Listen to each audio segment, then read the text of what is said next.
Hi guys, मैं महेश अग्रवाल और स्वागत करता हूं आपका EIH इंस्टीट्यूशन में। गाइस, EIH इंस्टीट्यूशन में अभी अपन लीनियर अलजेब्रा पढ़ रहे हैं। लीनियर अलजेब्रा के साथ ही अपनी ग्रुप थ्योरी चल रही है। मैंने ग्रुप थ्योरी पर लेक्चर्स डाले हुए हैं और उनके लिए मेरे नीचे डिस्क्रिप्शन में प्लेलिस्ट का लिंक दिया हुआ है। आप उस लिंक पर क्लिक कीजिए ताकि आप ग्रुप थ्योरी तक पहुंच जाए और वहां पर सारे वीडियोस आप देखिए। मैंने ग्रुप थ्योरी पूरी कंप्लीट की है और थोड़े बहुत जो लेक्चर बचे हुए हैं वो लेक्चर पर डे आ रहे हैं। ग्रुप थ्योरी जिस तरह से मेरे रेगुलर एक हर दिन आते हैं लेक्चर, इसी तरह से मेरे पास लीनियर अलजेब्रा के भी हर दिन लेक्चर आपको अपलोड होंगे। आपके पास लीनियर अलजेब्रा के हर दिन लेक्चर मिलते जाएंगे ताकि आपकी एजुकेशन अच्छे से हो, आप अच्छे से स्टडी कर पाए। ग्रुप थ्योरी में जिस तरह से मैंने आपको हर एक चीज, छोटी से छोटी चीज समझाई है बिल्कुल डीपली, इसी तरह से लीनियर अलजेब्रा में विद प्रॉब्लम्स, हम बहुत सारे यहाँ पे प्रॉब्लम्स करने वाले, तो विद प्रॉब्लम्स आपको हर एक छोटी से छोटी चीज समझाई जाएगी। तो बढ़ते अपन लेक्चर्स की तरफ और चैनल को सब्सक्राइब कीजिए और वीडियो को लाइक कीजिए और इसे अपने फ्रेंड्स के साथ भी शेयर कीजिए ताकि उन्हें भी इस चैनल का और इस कोर्स का बेनिफिट मिल सके। तो बढ़ते लेक्चर की तरफ।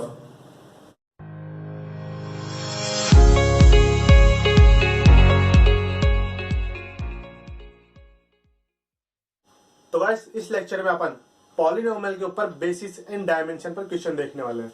ओके, लास्ट लेक्चर तक अपन ने मैट्रिसेस को कवर किया, टपल्स को कवर किया, ठीक है। इस लेक्चर में अपन पॉलिनोमियल्स को देखेंगे कि इनकी बेसिस एंड डायमेंशन किस तरह से निकाली जाती है।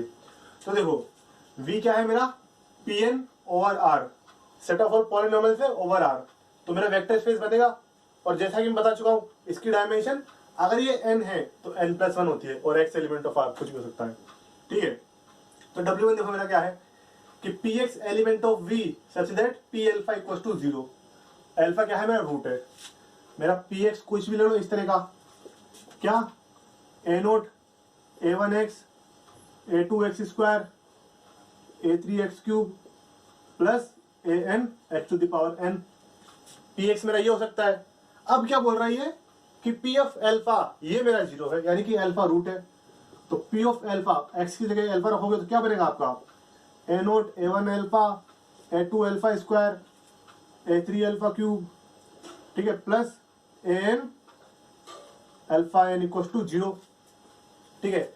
अब फ्रेंड्स, मैं आपको एक बात बताना चाहता हूं, बहुत ध्यान से सुनना, ठीक है, बहुत काम की चीज है कि जब भी आपको पॉलिनोमियल में बेसिस और डायमेंशन निकालनी हो तो हमेशा कंडीशन देखो AIs पर, इन पर A0 पर देखो, A1 पर देखो, यानी कि ओवरऑल AI पर कंडीशन देखो, क्या क्या कंडीशन बनती है आपको वो देखना है, ठीक है। उसी के हिसाब से अपना बेसिस डिसाइड होगा और उसी के हिसाब से अपनी डायमेंशन डिसाइड होगी। तो देखो, A0 A1 अल्फा, इससे मैं क्या बना सकता हूं, मैं सबसे सिंपल कि मेरा A0 equals to minus of A1 alpha A2 alpha square A3 alpha cube plus AN alpha n, ये बना सकता हूं मैं। इसका मतलब क्या है कि मैं A0 को A1 A2 A3 A4 AN इनके टर्म्स में लिख सकता हूं, मैं इनकी टर्म्स में मैं लिख सकता हूं, ठीक है। तो देखो कितनी रिस्ट्रिक्शन है मेरे पास, ये एक रिस्ट्रिक्शन है पूरी की पूरी। ये क्या है मेरे पास, एक रिस्ट्रिक्शन है कि मैं A0 को A1 A2 A3 A4 इनकी टर्म्स में लिख सकता हूं मैं इजीली, ठीक है। तो फॉर्मूला क्या था अपना, फॉर्मूला क्या था कि dimension of W equals to dimension of V, जो कि क्या है n+1 minus number of Li restriction 1। तो डायमेंशन ऑफ W कितनी है इसकी, 1 आई है। ओके, कितनी आई है, n आई है, सॉरी, डायमेंशन कितनी आई, n आई। अब n तो डायमेंशन आ गई, बट इसका बेसिस क्या होगा मुझे वो देखना है। तो देखो, इसका बेसिस किस तरह से बनेगा, देखो बेसिस में अपन देखते हैं कि मेरा क्या होता था कि P ऑफ इसका बेसिस किस तरह का बनेगा, ये बनेगा मेरा x minus alpha square x minus alpha cube, इसी तरह से x minus alpha two the power n, इस तरह का मेरा एक बेसिस बनेगा। तो देखो कितने एलिमेंट हुए, 1 2 3 अप टू n। अब क्वेश्चन आता है कि सर आपने x माइनस अल्फा ही क्यों किया। दूसरा क्वेश्चन ये आता है कि अपना जो स्टैंडर्ड बेसिस था कौन सा, कि 1x स्क्वायर, इस तरह का जो बेसिस था ये किसको शो करता था, कांस्टेंट को शो करता था। भाई कांस्टेंट टर्म्स को अपन अल्फा डॉट वी करते हैं ना, तो अल्फा एलिमेंट ऑफ R, तो ये 1 कांस्टेंट को शो करता था तो इसमें आपने कांस्टेंट वाला टर्म क्यों नहीं लिखा? अपने पास ये दो क्वेश्चन रेज होते हैं, तो सबसे पहला कांस्टेंट टर्म क्यों नहीं लिखा? तो देखो, अगर मान लो मैंने लिख लिया, इसी को लिख लिया मैंने वन मान लो element of P of X है और एलिमेंट ऑफ W1 भी है, मान लो मैंने ऐसा लिख लिया। W1 की डेफिनेशन क्या कहती है कि मेरे पास W1 के पास सिर्फ वही एलिमेंट आएगा जो P of alpha equal to 0 को सेटिस्फाई करेगा। यानी कि मेरे पास W1 कहता है कि मेरे पास बस वही पॉलिनोमियल आएगा जिसका रूट अल्फा होगा। 1 मेरा पॉलिनोमियल है, क्या ये कभी 0 हो सकता है? अगर आप इसमें, ये मेरा P ऑफ एक्स है, ओके, P ऑफ अल्फा रखोगे तब भी ये वही रहेगा, और 1 तो नॉट इक्वल टू 0 होता है। 1 तो मेरा क्या होता है? नॉट इक्वल टू 0 होता है। तो इसलिए कांस्टेंट टर्म अपनी इसमें नहीं आ सकती, कांस्टेंट टर्म अपनी W1 में नहीं आ सकती। तो पहला ये क्वेश्चन हुआ अपना। दूसरा क्वेश्चन कि सर आपने x माइनस अल्फा इस तरह का ही क्यों लिखा? तो सेम चीज जैसा इसमें करा ना, सेम चीज कि मेरे पास वही आएगा जिसका रूट अल्फा होगा। अब इधर देखो, जो स्टैंडर्ड में थे, क्या इनमें से किसी का रूट, आप P ऑफ एक्स को x ले लो तो क्या अल्फा रूट बनेगा मेरा? P of x equal to x लोगे तो P ऑफ अल्फा क्या आएगा मेरे पास? अल्फा। तो अल्फा इक्वल टू 0, अब जरूरी थोड़ा ना अल्फा 0 ही हो। मैंने मान लो अल्फा को 1 ले लिया, अगर मैं एक्स स्क्वायर की जगह पे 1 रखता हूं तो वो तो 1 बना, 0 थोड़ी ना बना। तो इसलिए x माइनस अल्फा। अब आप अल्फा को कुछ भी लो, जैसे ही आपने x को अल्फा रखा वैसे ही वो 0 हो जाएगा। आगे बात समझ में? तो इस तरह से अपन क्वेश्चन करते हैं, इस तरह से बेसिस देखते हैं। तो टोटल नंबर ऑफ बेसिस कितने हैं? 1 2 3 4 अप टू n। तो डायमेंशन कितनी होगी? n होगी अपनी डायमेंशन, ठीक है, अपनी डायमेंशन n हो गई। अब चलो आगे देखते हैं अपन, अगला W2 px element of v such that p of alpha equals to p of beta. यहाँ पे अगर आपको दिख नहीं रहा तो मैं थोड़ा क्लियर करता हूँ कि मेरे पास जो भी है ना ये अल्फा बीटा, वो क्या है? फिक्स्ड रियल नंबर है, अल्फा बीटा कोई भी नंबर हो सकता है अपने पास, कोई भी, ठीक है। तो देखो इसका क्या आंसर निकलता है भाई, जो डेफिनेशन कह रहा है वही काम करो, जो डेफिनेशन चाहिए वही काम करो। तो मेरा P ऑफ एक्स हमेशा मैं यही मानता हूं तो यही मान लूंगा मैं, ठीक है, a2x² a3x³ plus an x to the power n, ये मैंने मान लिया। अब P of alpha equals to P of beta, तो करो x, एक बार x की जगह अल्फा रख दो तो क्या बनेगा? a0 a1 alpha a2 alpha square a3 alpha cube an alpha n equals to a0 a1 beta a2 beta square a3 beta cube an beta n। तो जैसा कि मैंने अभी थोड़ी देर पहले भी कहा था कि अगर पॉलिनोमियल में आपको बेसिस या डायमेंशन निकालना है, किस पे फोकस करो? ai's पर फोकस करो, ठीक है। तो देखो यहाँ पे a0 से तो a0 कर गया। अब कटने का मतलब क्या है कि a0 पर मेरे पास कोई कंडीशन नहीं है, a0 ही रहेगा मेरे पास, ठीक है। a0 पर कोई कंडीशन नहीं है, a0 किसी की भी फॉर्म में लिखा नहीं जा सकता, ठीक है। इतना हो गया मेरे पास। अब कुछ कटेगा क्या? कुछ नहीं कटेगा, ठीक है। अब देखो मैं इसको ऐसा भी लिख सकता हूं मैं कि भाई मैं इसको इधर ले आया LHS साइड पे, तो क्या बनेगा? a1 alpha minus beta plus a2 alpha square minus beta square plus a3 alpha cube minus beta cube plus an alpha n माइनस बीटा n इक्वल्स टू 0। अब इन सब में से मैं अल्फा माइनस बीटा ले लूंगा कॉमन, तो क्या बनेगा मेरे पास? a1 plus a2 alpha plus beta plus a3, इसमें से अगर आप कॉमन लोगे तो alpha square plus beta square minus alpha beta plus an, इसमें से ये कुछ भी मतलब टर्म आएगी, ठीक है। अब ये क्या आएगी वो तो मुझे पता नहीं है, कुछ भी टर्म आ जाएगी, ठीक है। अल्फा माइनस बीटा मैंने कॉमन लिया इसके बाद। तो देखो ये इक्वल्स टू 0 है, इसका मतलब क्या है कि या तो अल्फा इक्वल्स टू बीटा हो, या तो अल्फा इक्वल्स टू बीटा हो, या फिर मेरे पास क्या हो कि भाई ये पूरा टर्म 0 हो, ये क्या हो मेरे पास? पूरी टर्म 0 हो। तो अल्फा इक्वल्स टू बीटा हो, ये तो कोई जरूरी नहीं है, ये तो कोई जरूरी नहीं है। तो देखो अल्फा नॉट इक्वल्स टू मैंने बीटा ले लिया, अल्फा नॉट इक्वल्स टू मैंने बीटा ले लिया, इसके बाद क्या बनेगा? इसके बाद मेरा ये टर्म जो आगे की टर्म है वो मेरे पास 0 आ जाएगी, ठीक है। तो मैं इसको यहीं पे करता हूँ, ये मेरे पास 0 आ गई, ओके, आगे की टर्म। इससे क्या कंडीशन बनी मेरे पास इससे क्या कंडीशन बनी कि भाई मैं a1 को किसकी फॉर्म में लिख सकता हूँ, बाकी सबकी फॉर्म में, कि minus of a2 alpha plus beta. इसको ऐसे इसी लाइन में कर देता हूँ मैं।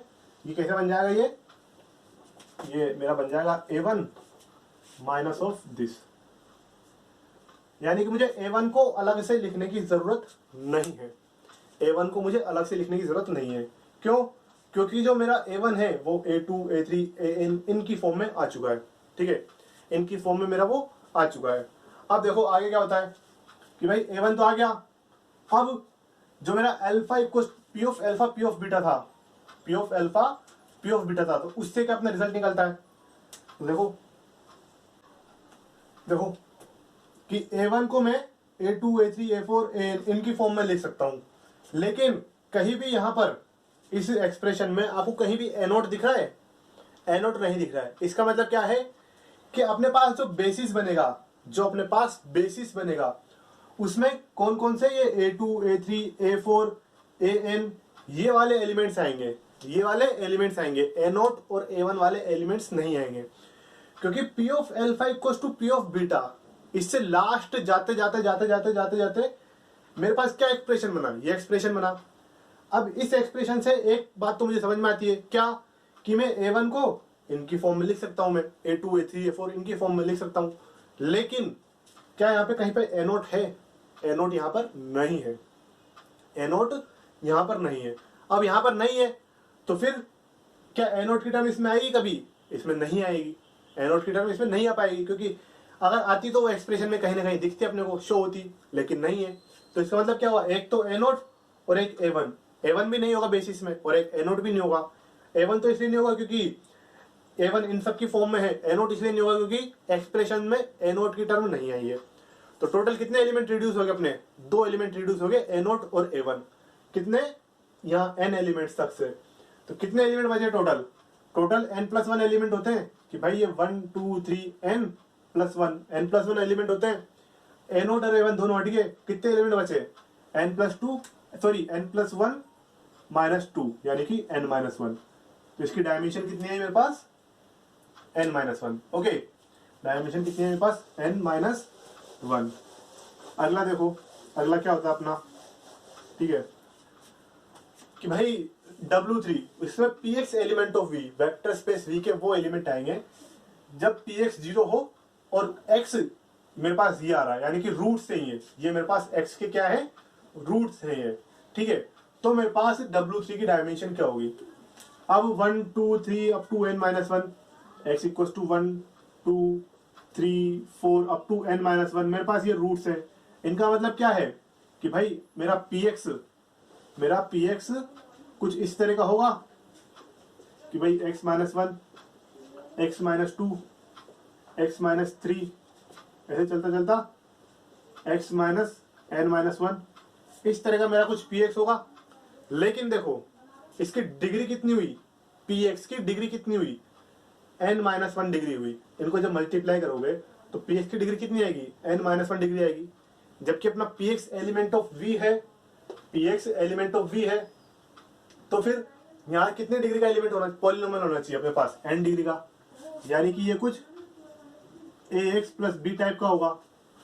एक ब्रैकेट मेरे पास ax प्लस बी टाइप का आएगा। ठीक है, तो देखो ये ax और b, a और b ये क्या है? 2 कंडीशन हुई नहीं हुई। बाकी सब तो फिक्स हो गए मेरे पास, बाकी सब तो रूट है, लेकिन ये मेरे पास 2 कंडीशन हुई नहीं हुई, होगी ना? तो इसके पास यानी कि क्या हुआ? डायमेंशन ऑफ W3 है ना, हाँ, डायमेंशन ऑफ W3 कितनी आई? 2 आएगी।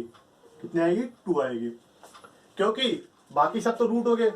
ax प्लस बी अपने को पॉलिनोमियल डिग्री n का करना है, तो इसका यहाँ तक तो n-1 हो गया भाई, डिग्री n-1 होगी, इससे करके डिग्री n हो जाएगी। ओके, हो गई n।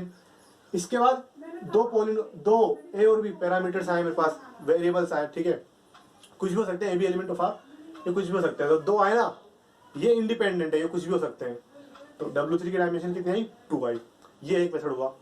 दूसरा मेथड सोचो क्या हो सकता है? दूसरा मेथड कि भाई dimension W3 equals to dimension of V minus number of LI restrictions, restrictions. तो रेस्ट्रिक्शन क्या है कि 1 2 3 4 अप टू n-1, ये क्या है मेरे पास रेस्ट्रिक्शन है कि भाई ये रूट होंगे, रेस्ट्रिक्ट कर दिया मेरे को कि आपको इनको रूट रखना है, रूट रखना है। तो देखो यहां तक तो रूट रख लिया अपन ने। डायमेंशन ऑफ वी कितनी है मेरे पास, देखो इधर n+1 है और रूट कितने रखे मैंने, n-1 रूट रखे, तो कितना है मेरे पास आंसर 2 आ गया। आंसर कितना है मेरे पास 2 आ गया यहाँ पे ax + b। ओके, तो इस तरह से आपको सोचना है, थोड़ा इस तरह से आपको सोचना है। अगला देखो W4 में कौन से एलिमेंट आएंगे, सेट ऑफ V के वो एलिमेंट आएंगे कि set of all even polynomials, even polynomials हो मेरे पास वो एलिमेंट आएंगे W4 में। अब इवन पॉलिनोमियल की डेफिनेशन आपको पता है नहीं पता है कि पॉलिनोमियल कौन सा इवन होता है? तो पॉलिनोमियल मेरा वही इवन होता है कि P of x equals to P of -x equals to P of x। ये मेरी होती है इवन पॉलिनोमियल की डेफिनेशन। ऑड पॉलिनोमियल की बताता हूं मैं आपको हाथ के हाथ। P of, इसको थोड़ा ऐसे लिखो कि भाई ये तो मेरे P of -x equals to P of x, ये तो मेरी किसकी है, इवन की है। और P of -x equals to minus of P of x, ये किसकी है, ओड की है। ठीक है, जिसमें माइनस बाहर आ जाता है वो ओड है, जिसमें माइनस बाहर नहीं आता है वो इवन पॉलिनोमियल है। तो ओड वाला अगला होगा अपना, इवन वाला पहला है। तो देखो तो P of x क्या है मेरे पास, मैं जो नॉर्मली लेता हूं वही लूंगा, a0 a1x a2x²। अब देखो यहाँ n कुछ भी हो सकता है, n ओड भी हो सकता है, n इवन भी हो सकता है, यही तो पॉसिबिलिटी। n अपना इंटीजर है, एलिमेंट ऑफ n है, तो n या तो ओड होगा या इवन होगा। ठीक है, तो मैं अलग अलग केसेस लेके चल लेता हूँ। इफ n इज ओड, या फिर पहले इवन कर लो, n क्या है मेरा, पहले इवन है। Let n equals to 4, n equals to 4 करा मैंने, तो P of x मेरा क्या बनेगा, n इक्वल्स टू 4 के लिए जब 4 मेरा इवन है तो P of x मेरा क्या बनेगा, a0 a1x a2x² a3x³ a4x4, यही बन सकता है मेरा P of x। ओके, क्योंकि n 4 है तो यहां भी हर जगह n 4 4 करोगे तो इसका मतलब क्या है, P4R, इसका मतलब set of all polynomials up two degree 4, degree 4 नहीं, अप टू डिग्री 4।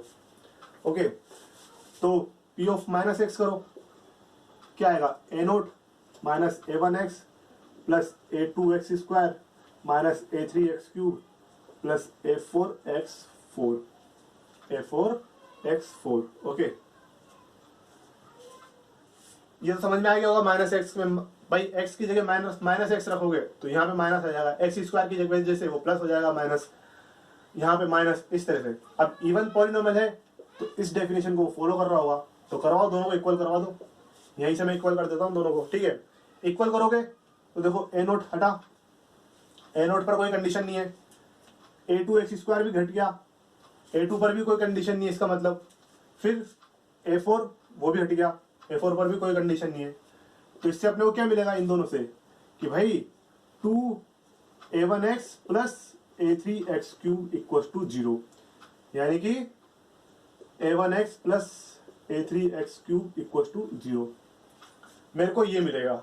ठीक है, अब मेरे पास ये देखो कितने LI एलिमेंट्स है, मतलब LI एलिमेंट्स, हाँ एलिमेंट्स ही बोलेंगे उनको, LI एलिमेंट्स कितने बचे जिनके पास कोई कंडीशन नहीं है, कोई कंडीशन नहीं है। वो देखो कि a0 a2 और a4 मेरे पास ये है जिनके पास कोई कंडीशन नहीं, वो इंडिपेंडेंट है।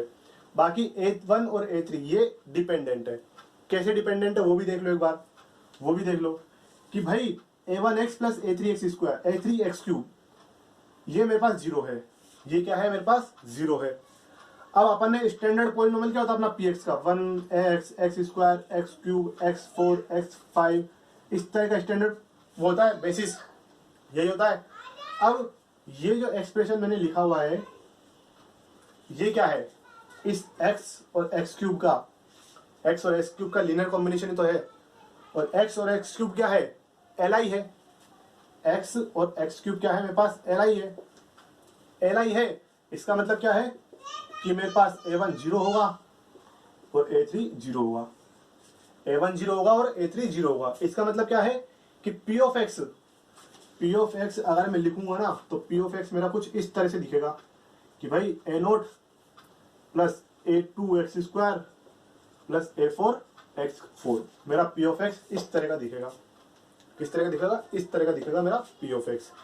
ओके, कितना हुआ मेरा ये भाई 4 था ना, यानी कि ये n/2 + 1। अगर मैं इसको n में लेकर जाऊंगा तो देखो, एक मिनट, 4 था ये, तो 4/2 नहीं, थोड़ा हाँ, n/2 + 1 ही होगा मेरा इसका आंसर। अगर मैं Pn ऑफ x की बात करूंगा n के लिए, ठीक है, जब n इवन हो, when n is even, ठीक है, n क्या है मेरा? इवन है। तो ये आपको समझ में आ गया होगा कि किस वजह से ये 0 हुए, ठीक है। एक और मेथड बताता हूं आपको सोचने का कि भाई किस वजह से ये 0 हो सकते हैं। कि भाई x एलिमेंट ऑफ r है, x मेरा एलिमेंट ऑफ r है, तो इस एक्सप्रेशन को 0 होने के लिए, x आप कुछ भी रख सकते हो। मान लो आपने x को 1 रखा, तो आप बोल दोगे कि भाई सर a1 + a3 = 0, तो a1 = -a3। इसका मतलब मेरा सिर्फ a1 ही LD हुआ, a1 ही मेरा डिपेंड करता है, बाकी a3 भी मेरा LI हो गया। लेकिन ये तो आपने सिर्फ एक x के लिए चेक किया ना, x। अब मैं मान लो अगर 2 लेके आ गया तो मेरे पास क्या कंडीशन बनेगी कि भाई 2a1 + 8a3 = 0 implies that a1 = -4a3। अब देखो कंडीशन चेंज हो गई, तो कंडीशन चेंज नहीं होनी चाहिए, अपनी कंडीशन चेंज नहीं होनी चाहिए, लेकिन यहाँ पर चेंज हो रही है। तो इसका मतलब क्या है? इन जनरल में दोनों को 0 होना पड़ेगा, और दोनों 0 होंगे तो अपना पी ऑफ एक्स कुछ इस तरह का दिखेगा। तो इन जनरल में जब n इवन है तो पी ऑफ एक्स एक्चुअल में किस तरह का दिखेगा? ए note a2 x² a4 x4, ठीक है, फिर इसके बाद a6 x6 a8 x8, इस तरह का, ठीक है। और बेसिस किस तरह का दिखेगा जब इवन? ये W4 में जब मेरा n इवन हुआ तो मेरा बेसिस किस तरह का दिखेगा? देखो बेसिस एलिमेंट भी देखो कि भाई a नोट है तो इसकी वजह से 1 कांस्टेंट है ना, क्योंकि फिर x², फिर x4 x6 x8 up to xn, n क्या है मेरा? इवन है। तो देखो हो गया ना। इस 1 को छोड़ो, पहले 1 के अलावा जितने भी एलिमेंट है कितने हैं? n/2 एलिमेंट है ये, और n/2 + 1, तो इसका आंसर ये आ गया।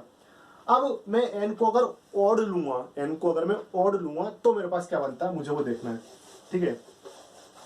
ये मैं W4 के लिए कर रहा हूं, अभी मैं ऑड पॉलिनोमियल के नहीं किया हूं, मैं W4 के लिए चेक कर रहा हूं मैं, ठीक है। तो देखो इफ n क्या है, n = 3 लेता हूं मैं ऑड, तो P3x किस तरह का दिखेगा मेरा? a note a1x a2x² a3x3, इस तरह का दिखेगा। ओके, अब P3 - x वो किस तरह का होगा? a note -a1x + a2x² -a3x3। वापस से हटाओ, a नोट हट गया मेरा, a2 हट गया, क्या बचा मेरे पास कि भाई a1x + a3x3 = 0। वापस वही कि भाई a1 = 0 a3 = 0। तो मेरे पास क्या बनेगा कि P3 ऑफ x किस तरह का दिखेगा मेरे पास कि भाई मेरे पास a नोट + a2x², यानी कि मेरे पास क्या होगा कि ये होगा मेरे पास, हाँ ये इस तरह का दिखेगा ना, P3x इस तरह का होगा। अच्छा, इसका बेसिस एलिमेंट देखो, डायमेंशन, हाँ डायमेंशन बता रहा था मैं, थोड़ा भूल रहा था। डायमेंशन कितनी हुई मेरे पास? 2। कितनी हुई? 2, क्योंकि a नोट और a2 इन्हीं की फॉर्म में होगा P3। तो जब मैं Pn की बात करूंगा तो डायमेंशन कितनी होगी मेरे पास? n + 1/2। कितनी? n + 1/2। ओके, n की जगह 3 था तो 3 + 1/2 यानी कि 4/2, यानी कि 2 आ गई। वहां पे क्या था जब n इवन था तो n/2 + 1, वो +1 बाहर था, फोन के बाहर, ये अंदर है, ठीक है। बेसिस एलिमेंट किस तरह का होगा? बेसिस देखो इसका बेसिस किस तरह का होगा? एक तो होगा कांस्टेंट, फिर x² x4 x6 ऐसे x⁻n - 1, इस तरह का होगा मेरा बेसिस, इस तरह का मेरा बेसिस होगा। ठीक है, अब देखो एक बार चेक कर लो कि अपन ने सही लिखा नहीं लिखा। भाई अपन ने तो इसको बनाने के लिए ऐसे कर लिया होगा, आपके दिमाग में ये सवाल आ सकता है कि मैंने ऐसे कर लिया होगा, लेकिन आप बेसिस से देखो अपन ने सही लिखा नहीं लिखा। इस 1 को छोड़ो, बाकी कितने एलिमेंट है 1 के अलावा, ये सब कितने एलिमेंट है भाई, गाड़ी कहाँ तक जा रही है n-1 तक, तो कितने एलिमेंट हुए मेरे पास n-1/2, फिर एक एलिमेंट मेरा ये रहा, यानी कि n+1/2। इसका मतलब मैं सही हूँ। डायमेंशन कितनी आएगी मेरी इसकी n+1/2, जब n मेरा ओड होगा। ठीक है, जब n मेरा क्या है, ओड है। और n/2 + 1 ये कब आएगी मेरी, जब n क्या है मेरा, इवन है। n क्या है मेरा, इवन है। ठीक है, तो इसी तरह से मेरा ऑड पॉलिनोमियल वाला भी है, इसी तरह से मेरा ऑड पॉलिनोमियल वाला भी, जिसको आपको करना है। ठीक है, बिल्कुल सेम तरीका है, बिल्कुल सेम तरीका है। आंसर मुझे याद नहीं, वरना मैं आंसर भी बता देता आपको। ठीक है, जिस तरह से मेरे को इसका भी आंसर नहीं याद था, आंसर मुझे इसका भी नहीं याद था, लेकिन आपके सामने निकाला, तो जिस तरीके से निकाला है आपको वो भी निकालना है। ठीक है, तो W5 हो गया मेरा। W6 देखो कि P ऑफ X मेरा एलिमेंट ऑफ V है सच दैट P20 यानी 20th डेरिवेटिव मेरा वो क्या हो, 0 हो, और n क्या है 13 इन V, यानी कि V को बताना पहले, ये V क्या है मेरा, P13/r, ये है मेरा V। और ये क्या बोल रहा है कि P20th डेरिवेटिव x = 0, ये बोल रहा है ये। अब एक बात बताओ मेरे को कि जब मेरा पॉलिनोमियल की डिग्री 13 है, तो उसका सबसे पहले तो अगर मैं 1 p' करूंगा, 1 डेरिवेटिव करूंगा x का, तो डिग्री कितनी आएगी, 12, ये डिग्री है। Okay, degree. जब मैं p" करूंगा, डिग्री कितनी आएगी, 11। p3' करूंगा, डिग्री कितनी आएगी अपने पास, 10। तो देखो 1 + 12 13, 2 + 11 13, 3 + 11 3 + 10 13। इस तरह से अगर मैं p12th डेरिवेटिव करूंगा, तो मेरे पास क्या आएगी, डिग्री 1 आएगी, क्योंकि 12 + 1 13।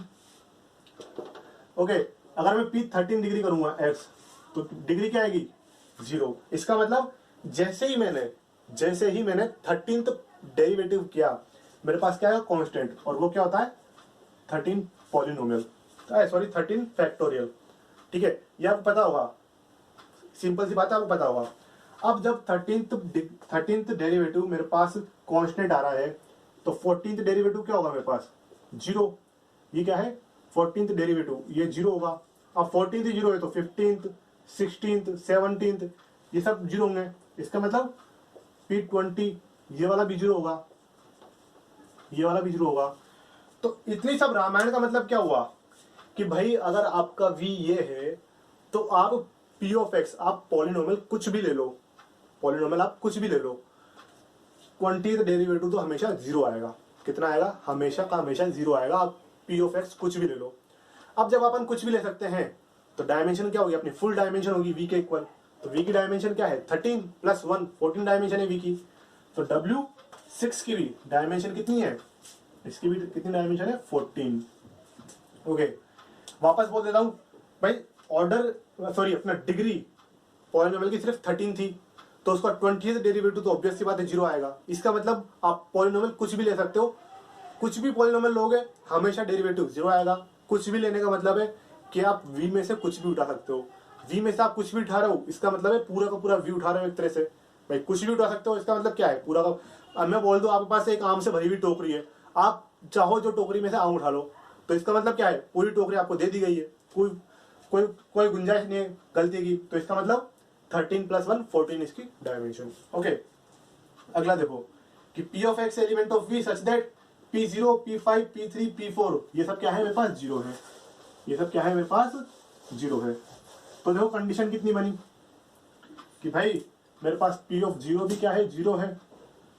P ऑफ 5 भी क्या है, 0 है। P ऑफ 3 भी क्या है, 0 है। P ऑफ 4 भी क्या है, 0 है। Px मेरे पास क्या होता है, A0 A1x A2x², A3x3 इस तरह से होता है।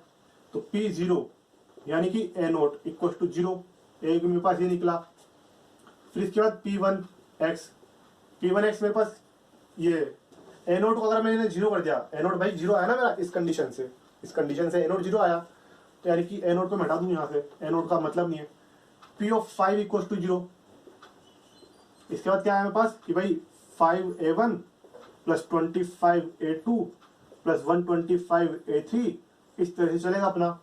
इसका मतलब क्या है कि मैं इक्वल टू 0, तो इसका मतलब क्या है कि मैं भाई a1 को मैं बाकी सब की फॉर्म में लिख सकता हूँ कि भाई, और मैंने 5 से हटा दिया सबको, तो 5a2 25a3 इस तरह से चला सकता हूँ मैं। यानी कि मेरा a1 भी हो गया, a1 भी डिपेंडेंट हो गया, ए नोट तो हो ही गया भाई, ए नोट इक्वल टू 0 है, ए नोट तो फिक्स हो ही गया। अब a1 भी हो गया, इससे मेरा a2 भी हो जाएगा और इससे मेरा a3 भी हो जाएगा, इससे a1 हो गया था, इससे a नोट हो गया था। तो देखो 4 रिस्ट्रिक्शन आ गए ना मेरे पास, ये 4 किसी न किसी की फॉर्म में लिखे जा सकते हैं, ऑब्वियस सी बात है। तो डायमेंशन ऑफ W7, कितनी आ गई मेरे पास, dimension of V n+1 minus number of Li restriction, कितने रिस्ट्रिक्शन है, 4 रिस्ट्रिक्शन है, तो कितनी हुई n-3, कितनी हो गई मेरे पास n-3, क्योंकि ए नोट तो 0 है, खैर a1 a2 a3 ये सब क्या है मेरे किसी और की फॉर्म में लिखे जा सकते हैं, तो उनको हटा देते हैं अपन, हटा देते हैं, ठीक है। और पॉलिनोमियल मैंने आपको बताया रखा है कि आपको जो भी कंडीशंस देखनी है इनमें देखो, ओके। तो W7 हो गया। W8 देखो, Px element of V such that P double dash x minus 2P dash x plus Px equals to 0। तो ये अपनी डिफरेंशियल इक्वेशन है, ये क्या है अपनी डिफरेंशियल इक्वेशन है Px में, ठीक है। तो मैं अभी सपोज करके चल रहा हूँ कि आपको डिफरेंशियल इक्वेशन आती है, आपने बीएससी में थोड़ी बहुत पढ़ी हुई है, फर्स्ट ईयर में आ जाती है आपके ये, ठीक है। तो देखो, तो P double dash x minus 2P dash x plus P of x equal to 0। इसको अपन ऐसे भी लिख सकते हैं d square minus 2d plus 1 into P of x equal to 0, d minus 1 का square P of x equal to 0, ठीक है। तो इसका डायरेक्ट आंसर क्या निकलता है वही लिख देता हूँ मैं, C1, अपन इधर a1 a2 में बात कर रहे हैं, तो भाई a1 ex plus a2 x into ex, ये हो गया मेरा, ठीक है। px मेरा क्या आया, इस तरह का आया। तो देखो कितने मेरे पास निकले, li 2 निकले, कौन से ex और xex। तो बेसिस में क्या आएगा मेरे पास, बेसिस में क्या बनेगा ex xex। तो डायमेंशन कितनी हुई मेरे पास, डायमेंशन 2 ही। अधिकतर के इस तरह के क्वेश्चन होते हैं ना जो डेरिवेटिव वाले हैं, तो अधिकतर के क्वेश्चन में जो ऑर्डर है ना, जो ऑर्डर है डेरिवेटिव का, वो आपकी डायमेंशन बन जाती है अधिकतर में, सभी में जरूरी नहीं है, अधिकतर में, ओके। ध्यान रखना इस बात को, क्योंकि जब आप इसको सॉल्व करोगे तो कुछ इस तरह की कंडीशन बनेगी। तो देखो a1 और a2 दोनों आर्बिट्री आए, अपन इनके ऊपर कंडीशन निकालते, दोनों आर्बिट्री है, 2 है, तो इसका मतलब डायमेंशन 2 है। और बेसिस क्या होगा, बेसिस यही होता है, ठीक है। क्योंकि अपन को भाई a note plus a1x plus a2x square plus a3x cube, इस तरह से अपन जब लिखते हैं तो कोई मेरे बेसिस में a नोट a1 ये सब थोड़ी ना आते हैं मेरे पास, बेसिस में तो क्या आते हैं 1x x square x cube, इस तरह से आते हैं, ओके।